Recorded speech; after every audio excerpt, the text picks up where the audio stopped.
4 قسم کے لوگ جن کا صدقہ فطر یعنی فطرانہ قبول نہیں ہوگا۔ پیشہ ور بھکاریوں کا دیا گیا صدقہ۔ رسول اللہ صلی اللہ علیہ وسلم نے فرمایا، مسکین وہ نہیں جو گھومتا رہتا ہے، لوگوں کے ارد گرد پھرتا رہتا ہے، پھر 1 لقمہ یا 2 لقمے اور 1 کھجور یا 2 کھجور لے کر لوٹ جاتا ہے۔ صحابہ رضی اللہ تعالیٰ عنہ نے عرض کیا کہ اللہ کے رسول، پھر مسکین کون ہے؟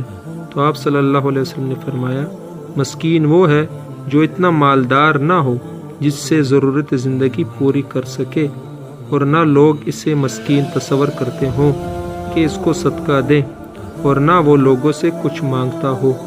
نمبر 2، عید کی نماز کے بعد دیا ہوا صدقہ۔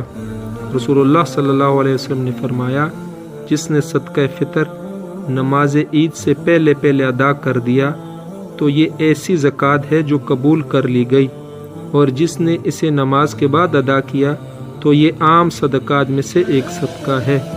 نمبر 3، حرام مال کا دیا ہوا صدقہ۔ نبی کریم صلی اللہ علیہ وسلم نے فرمایا، نماز بغیر وضو کے قبول نہیں کی جاتی، اور نہ ہی صدقہ حرام مال سے قبول کیا جاتا ہے۔